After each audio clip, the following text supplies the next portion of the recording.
여러분 안녕하세요. 한정영입니다.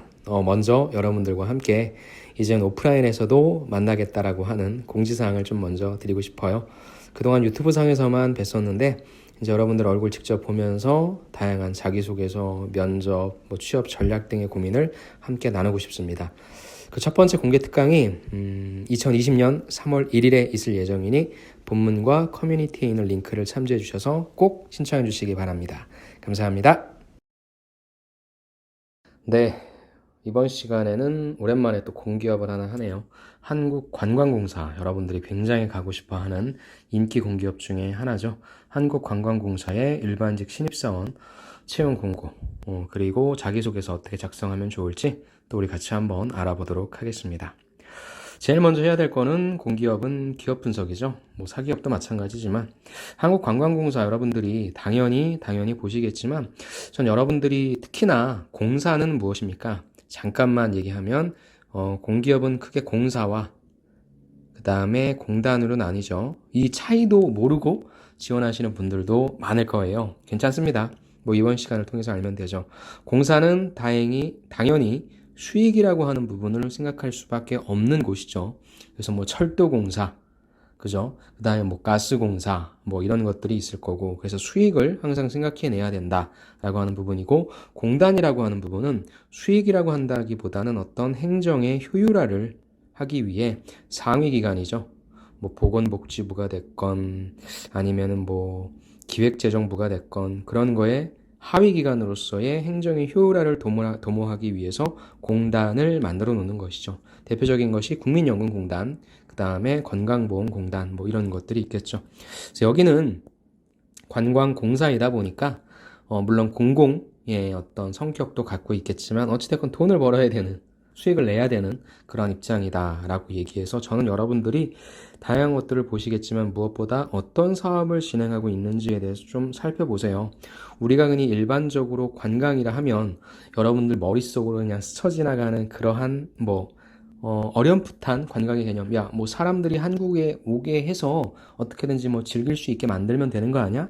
라는 것부터 출발을 할 텐데, 이러한 것들에 대해서 좀 가만히 보시면 다양한 상품들이 존재하고 있고 다양한 측면에서 고민하고 있다는 내용들을 보실 테니까 홈페이지 보시는 분들은 특히나 이쪽 보시면 관련 콘텐츠 있죠. 이런 것들에 대해서 좀 찬찬히 살피신 다음에 마지막 항목에 보면, 이번에 마지막 항목에 너는 우리 한국관광공사 사업들이 어떤 것들이 이루어지고 있고 그런 것들을 어떻게 좀 하면 좋은지 너의 생각을 얘기해라 라고 하는 항목이 있으니까, 또 물론 제가 이 한국관광공사의 자기소개서의 비중이 많이 들어가지 않는다라고 해서 여러분들이 다른 것보다는 쉽게 작성하실 것 같아요. 그런데 혹시나 조금 더 디테일하게 쓰시고 싶은 분들, 아니면 면접 때 여러분들이 이 영상을 보시게 된다면 이쪽에 집중해서 좀 봐주시기를 부탁드리고 싶습니다. 그렇게 해서 기업 분석에 이 링크는 제가 달아드릴 테니까 꼭 한번 봐주시고요. 이제 여러분들이 지금 다양한 직무를 뽑고는 있는데, 그래도 여러분들이 가장 많이 지원하시는 쪽을 보니까 일반 쪽이 될 것 같아요. 그래서 일반을 기준으로 해서 좀 말씀을 드리도록 하겠습니다. 보이시죠? 조금만 더 크게 할게요. 그 다음에 우리가 봐야 될 거는 직무기술서죠. 공기업은 항상 직무기술서. 채용 공고를 들어가시면 직무기술서 다운을 받을 수 있으니까 허투루 보지 마시고 하나하나씩 꼼꼼히 좀 봤으면 좋겠습니다. 자, 이번에 일반직 또 이전 지역 인재 취업 지원 대상자 장애인 다 여기에 속합니다. 자, W로 봤을 때는 사업관리의 경영회계사무죠. 근데 공기업은 경영회계사무가 얼마나 포괄적인 개념입니까? 여기에서 하게 되는 일들을 직무수행 내용에 적어 놓으니까 꼭 한번 확인해 보시면 좋을 것 같아요. 자, 관광공사 간단하게 정의했네요. 모두가 행복한 관광을 만들어 나가는 국민기업으로서 첫 번째, 외래 관광객을 유치해야 된다. 두 번째, 국내 및 지방 관광을 활성화시켜야 된다.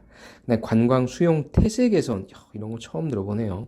다음에 관광 전문 인력 양성 등 다양한 사업을 수행하고 있다라고 얘기해서 여러분들이 면접장 가실 때는 우리 관광공사에 대해서 알고 있는 대로 얘기해 주세요. 우리 관광공사 하고 있는 사업에 대해서 알려주세요라고 했을 때 충분히 대응하실 수 있어야 됩니다. 능력 단위. 그러면 이번에 뽑는 일반직 같은 경우에는 능력 단위가 어떤 것이냐? 국내외 관광 마케팅. 중요한 게 마케팅의 역할을 해야 되네요. 두 번째, 관광 수용 태세 개선. 바로 미개발된 곳. 세 번째는 경영 관리입니다. 그럼 보다 구체적으로 이러한 것들에 하는 내용들이 나와 있습니다. 마케팅 볼까요? 외래 관광객을 국내에 유치하고 한국 관광 브랜드를 강화하기 위해 국내외 홍보 마케팅, 그 다음에 관광 상품 및 소재 개발, 마케팅 콘텐츠 생성 및 공유, 마이스 유치 및 개체 지원 등의 업무를 수행함. 콘텐츠 쪽과 그 다음에 여행 쪽을 좋아하시는 분들이 가장 많이 하시고 싶어하는 일이 바로 이 관광 마케팅이고요. 다 들어가 있습니다. 일반적인 마케팅도 돼 있고요. 그 다음에 상품 및 개발, 그 다음에 콘텐츠까지 만들어내는 마케터로서 가장 구미가 당기는 역할들이 다 들어가 있으니까 여러분들이 이러한 것들을 다 하실 수 있으면 좋겠지만 그것이 아니다라고 한다면 하나 정도에 집중하셔서 특히나 어느 쪽에 나는 어떤 일을 해보고 싶다라고 정하시는 것도 괜찮을 것 같아요. 두 번째 갈게요. 자, 관광 수용 태세 개선 조금만 더 크게 할게요. 말이 좀 어렵죠. 관광 수용 태세 개선이란 건 무엇이냐? 관광 산업 활성화 기반을 강화한다. 관광 전문 인력을 양성하기 위해 자, 숙박, 음식, 쇼핑, 교통 여건을 개선한다라는 거죠. 사람들이 우리나라에 왔을 때에 조금 더 관광을 효율적으로, 효과적으로 잘하기 위해서 어떤 인프라를 개선한다. 다음에 지자체 대상 관광개발 컨설팅, 이것도 중요한 역할이 되겠죠. 각 지자체를 돌아다니다 보면 자기네들만의 특색이 있는 무슨 상품이라든지 이런 거 있겠죠. 그런 것들을 잘 개발할 수 있게끔 도와주는 거. 관광 벤처 창업 지원, 인력 대상 교육 훈련, 기초 조사 사업 등의 업무를 수행한다. 여러분들이 이걸 딱 들어가셨을 때는 이거에 대한 지원 업무 같은 거 하실 수 있겠네요. 다음에 경영관리입니다. 경영관리는 보유하고 있는 물적, 인적 자원을 효율적, 효과적으로 관리하기 위해서 경영기획, 회계, 법무지원, 인사관리, 총무, 즉 전체가 다 들어가 있네요. 일반적인 회계 업무, 그 다음에 이거는 사업기획 쪽이죠. 그 다음에 인적자원관리 총무가 들어있으니까 일반적인 HR과 재무회계 쪽으로 조금 더해져 있는 일반적인 지원 업무다라고 보시면 좋을 것 같습니다. 그래서 이런 역할들을 하는 거니까 여러분들이 더 잘 아시겠죠. 일반적인 관광 마케팅 쪽에 일이 있고 그 다음에 인프라를 지원해주는 역할이 있고 세 번째는 일반적인 사업 지원 쪽이 있다라고 보시면 됩니다. 그렇다면 어떤 게 필요하냐? 우리에게 필요한 건 지식이니까요. 당연히 마케팅 관련된 지식 이런 거 이제 여러분들 직무 역량 기술서 쓰실 때 첫 번째 역량 기술서 쓰시잖아요. 그런 거. 그러니까 마케팅 관련해서 뭘 들었다, 상품 기획에서 뭐 해봤다, 마이스 지원하시는 분들도 브랜드 관리 해봤다, 예산 수립 해봤다, 인적 자원, HR 회계 관련 다 들어가 있네요. 그러니까 일반적인 사기업에 있어서의 인사 쪽, 재무 쪽, 마케팅 쪽, 그 다음에 이쪽 마이스 쪽이니까 뭐예요? 마이스 쪽까지 해서 이런 분들을 통합적으로 뽑는다라고 보시면 좋고요. 다 갖고 계신 분은 없을 거예요. 그러니까 한 분 한 분 한 분 한 분 이렇게 하셔도 될 것 같습니다. 어떤 기술이 필요하냐? 외국인들 대상이니까 당연히 외국어 활용 능력 필요하겠죠. 또 마케팅 환경을 분석해야 되니까 시장 환경 분석 기술, 보고서, 페이퍼워크 많을 거예요. 그 다음에 커뮤니케이션 및 관계 구축 능력, 사업 계획서 및 결과 보고서. 이거는 경영 관리 쪽이 좀 되겠네요. 스프레드시트 활용, 계정 과목 분류, 재무 분석. 이것도 역시 경영 관리 쪽의 일인 것 같습니다. 어떤 태도가 필요하냐? 여러분들 성격, 고객지향적 태도, 원활한 의사소통, 개방적인 태도, 또 협업적인 태도, 기획 마인드 이런 것들이 좀 필요하다고 하고요. 여기 지원하시는 분들은 당연히 기준 점수 이상의 외국어 성적은 당연한 거고요. 이쪽은 높으면 높을수록 당연히 좋을 수밖에 없을 것 같고요. 다양한 외국어 능력 보유하면 좋을 것 같습니다. 여러분들이 평가자라도 그런 분들을 우선적으로 뽑을 겁니다. 자, 필요 자격 해봤고요. 기초 능력은 죄송합니다. 의수문 외에 자원관리 능력이 들어가 있네요. 그쵸? 우리나라의 관광 자원을 효과적으로 활용해야 되니까 그런 부분들이 있는 것 같습니다. 아무튼 여기 나와 있는 그리고 제가 지금 다뤄드리지 않는 직무기술서도 아마 이런 식으로 파악을 하시면 충분히 가능하실 것 같고요. 여러분들이 이제 적어내실 때 이 부분으로서 내가 관련된 내용을 자기소개서에 적겠다. 그 다음에 이 내용으로서 면접장 가서 임하겠다라고 생각하시면 좋을 것 같습니다. 자, 이제 자기소개서 항목으로 볼게요. 자기소개서 항목을 보니까 자기소개서 참 많네요. 항목이. 첫 번째는 역량기술서, 코레일과 똑같죠. 입사 지원서에 기술한 경력사항 및 직무 관련 기타 활동, 여러분들이 이제 타이틀을 적었잖아요. 그거에 대해서 상세히 기술해줘라. 그래서 구체적으로 본인이 수행한 활동, 조직 역할 및 구체적 활동 주요 결과 800자입니다. 자, 이게 여러분들이 만약에 내용을 많이 적었다, 한 3개, 4개 정도 적었다 하면 800자로는 구체적으로 못 쓸 겁니다. 그런 경우에 제가 뒷부분에서 이제 말씀드리겠지만 리스트업 전략이라든지 디스크라이브 전략을 하셔야 될 거예요. 무슨 말이냐? 여기에는 구체적으로 상세히라고 나와 있지만 타이틀만 나와 있는 것보다는 상세히 가는 전략이 좋을 것 같아요. 다만 여러분들이 갖고 있는 게 요게 하나, 두 개밖에 없으면 한 400자, 400자로서 좀 풀어내는 이런 전략들이 필요할 것 같아서 일단 이게 가장 중요하다고 생각합니다. 여러분들의 자기소개서로 평가되지 않지만 면접장 갔을 때 또 어차피 여러분들 이거 보고 물어볼 확률이 높으니까 이거를 가장 잘 적는 게 필요할 것 같습니다. 다른 항목들은 어려워요. 첫 번째, 타인의 요구사항을 사전에 파악해서 문제 해결 경험 700자. 지원자의 메시지 전달, 타인 메시지 이해 능력, 의사소통이죠. 700자. 그 다음에 공동작업해서 역할과 협력 과정에 700자.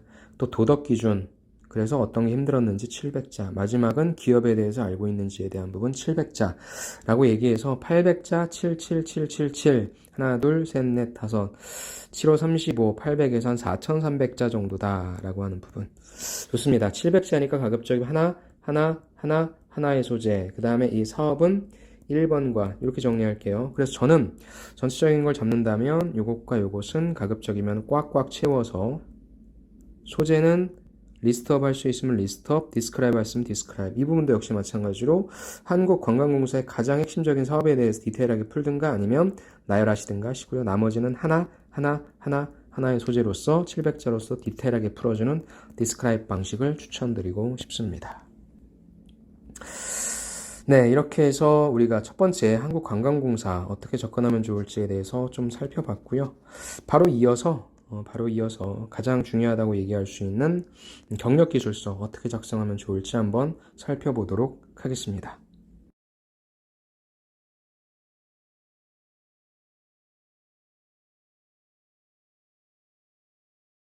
네, 한국관광공사 일반직 신입사원 채용. 첫 번째는 역량기술서입니다. 역량기술서는 입사지원서에 기술한 경력사항 및 직무 관련 기타 활동에 대해 상세히 기술해라. 자, 이전 시간에 말씀드린 것처럼 상세히 해야 돼요. 본인이 수행한 활동 조직명 얘기를 하셔야 될 거고요. 그 다음에 구체적으로 무엇을 하셨는지 활동 내역, 그 다음에 결과니까 이거는 객관적으로 나타낼 수 있는 성과가 있을 거고요. 여러분들이 느끼고 배운 점이 있을 거예요. 그래서 이런 것들도 얘기를 해주셔야 됩니다. 역량기술서의 방식은 두 가지 방식이 있습니다. 전 여러분들한테 항상 하나를 디테일하게 푸는 디스크라이브 방식, 아니면 두 개, 세 개가 된다면 디테일하게 풀기보단 여기에 나와 있는 내용을 다 적어주되 나는 내용들이 많으니까 한 두, 세 개 이상부터는 리스트업 방식을 쓰는 것도 괜찮을 것 같습니다. 그리고 어차피 이 역량기술서는 거의 면접용으로 쓰일 거기 때문에 저는 가급적이면 면접관한테 다양한 경험들을 했다라고 얘기해 주는 게 좋을 것 같아서 리스트업 방식이 조금 더 나을 것 같습니다. 아니면 두 가지 정도가 있다면 400, 400 해서 요거 하나로 작성해 주시는 것도 좋겠네요. 두 가지 방식을 좀 준비를 했고요. 첫 번째 방식 좀 볼게요. 여기 나와 있는 거는 공기업은 이렇게 경력기술서를 많이 물어보고 있는데 여기 나와 있는 내용은 LH죠. LH의 경력기술서를 좀 작성하라고 한 내용입니다. 그래서 이 지원자가 어떻게 작성했는지 보시고 여러분들도 이런 폼으로 작성하시면 좋을 것 같아요. 자, 2분. 저는 주거급여 및 임대주택 등 상담에 필요한 법령 해석 능력과 관련한 경력이 있습니다. 라고 얘기해서 바로 여러분들이 지원한 직무에 보면은 하는 내용이 있었잖아요. 직무에서 하는 내용. 그 내용을 바탕으로 난 해봤던 경험이 있다라고 두 가지식으로 얘기해 주세요. 그렇다면 전 직장에서 나는 의료비 지원 업무를 하면서 민간기관에 홍보를 하고 민원을 응대하는 업무를 담당하였습니다. 그래서 보세요. 이 지원자는 직접적으로 요거에 필요한 뭐예요? 법령 해석 능력과 관련한 능력이니까 요거 법령 해석. 그래서 그거에 관련된 경험을 쓰는 거예요. 자, 전 직장에서 나는 지원 업무했다, 홍보했고, 응대했다 라는 거죠. 자, 소득, 재산, 의료비 부담 수준 등 여러 조건에 대해 완벽히 이해하기 위해 난 뭐했어? 수차례 지침을 숙지했다. 즉, 이게 뭐예요? 법령 해석 능력이 필요하잖아. 난 이거 해봤어. 민원 접수가 없는 때에도 다양한 사례를 학습했다. 때로는 적용이 어려운 법령에 대해서는 자문을 구하며 법령 이해 능력을 키워왔다. 이해됩니까? 직접적으로 이분이 하시게 되는 역할, 주거급여 및 임대주택 상담을 해본 거예요? 안 해봤잖아요. 그런데 뭐가 중요하냐면 이런 거 하려면 뭐가 필요해? 해석 능력이 필요하거든. 난 이건 해봤어라고 해서 이거를 본인의 경력 기술서로 쓴 거란 말이죠. 여러분들이 만약에 관광 쪽에 있어서의 경험이 있으면 그거 풀어내면 돼요. 근데 그게 없다라고 한다면 그 일을 하기 위해서는 아까 뭐 마케팅 지식이라든지 뭐 어떤 지식들이 필요했잖아요. 그거에 관련된 경험을 이렇게 풀어내면 된다는 겁니다. 또한 대상이 안 되는 분한테는 지원 기준별로 제외 사유를 대조해서 상세히 상담해 드렸습니다. 뭐예요? 나는 모든 일을 할 때 무엇에 다 이런 어떤 조건에 대해서 사례, 법령 이런 것들에 기반해서 일을 했다는 내용이 되겠죠. 또한 주거급여 현지조사와 입주자 민원응대 등에 필요한 민원응대 경력도 있어. 나는 실제 민원을 상대해본 경력도 있어. 위기가정 지원 업무를 하면서 대상자 가정을 직접 방문해서 생활 전반은 물론 주거복지에 관한 고충을 경청하며 대상자에게 필요한 복지 서비스를 제공하였다. 또한 이러한 업무를 수행하기 위한 재정 확보를 위해 홍보활동도 했어. 강의 및 봉사활동 프로그램 기획 등의 업무도 담당했다라는 내용입니다. 자, 이게 아마 끝일 거예요. 그쵸. 제가 여러분들한테 이걸 보여드리면서 드리고 싶은 팁은 무엇입니까? 첫 번째, 여러분들 경력 기술 하실 때 직접적으로 연관된 경험이 있으시면 그거에 대해서 풀어주십시오.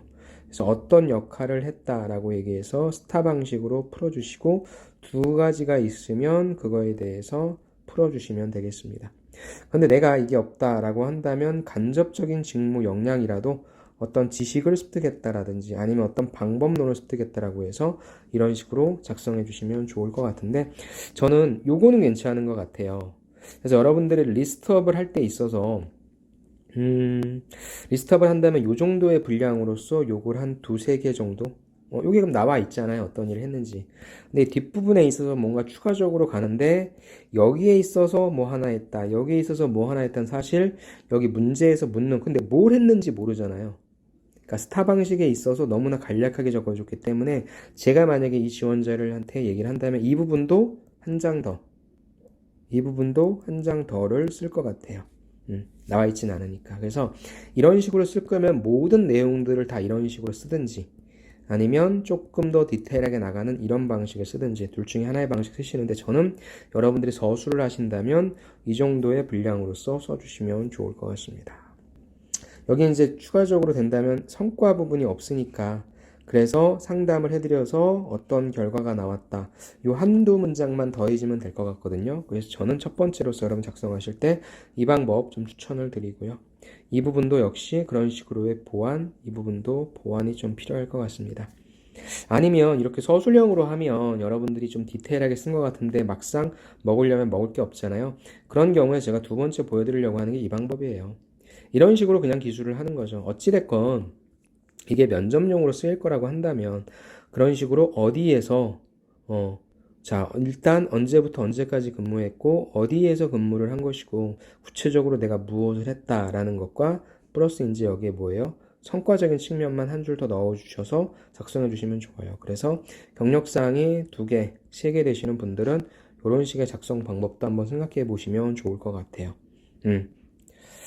자, 정해져 있는 건 없습니다. 하지만 1번을 보고 질문할 수 있는 확률이 높기 때문에 저라면 하나밖에 없다라고 한다면 저는 이런 방식을 좀 추천을 드리고요. 2개까지 오케이. 요런 방식 추천드립니다. 하지만 내가 좀 많이 있고 관련해서 내가 많이 준비했다라고 한다면 이렇게 던져줌으로써 평가자한테 아니면 여기 있는 거를 여러분들 이렇게 쭉쭉 그냥 나열하지 말고 요 내용을 위에 있는 서술 형식으로서 써주시는 것도 괜찮을 것 같아요. 이게 사실 평가자가 여러분한테 물어볼 때 훨씬 더 좋은 거예요. 왜냐면 딱딱딱 정해져 있잖아요. 그렇죠? 그래서 뭐 정해져 있는 건 없지만 또 여러분들 지원서에 이러한 형태라서 약간 좀 그게 부담이 되신다면 서술 형태로 하셔도 좋은데 단 서술 형태로 하실 때에는 조금 더 디테일한 내용이 나왔으면 좋겠습니다. 이 정도 분량. 여기에 꼭 성과 부분을 넣어주시면 좋을 것 같습니다. 뭐 이미 지원하신 분들도 많이 계시겠지만 어찌됐건 자기소개서에 대한 평가가 그렇게 많이 들어가진 않지 않습니까? 그래서 무엇이 맞다, 무엇이 틀리다라고 정해져 있진 않아요. 대신에 이제 요 내용을 보고 평가자가 궁금해하는 사항을 픽할 수는 있어야 되거든요. 그러니까 여기 나와 있는 것처럼 어떤 조직이었고 어떤 내용을 하셨고 어떤 결과를 얻었는지는 꼭 명시해 주셔서 면접관한테, 평가자한테 많은 질문을 받으시면 좋을 것 같습니다. 네, 그럼 이렇게 역량기술서 부분은 좀 넘어가고요.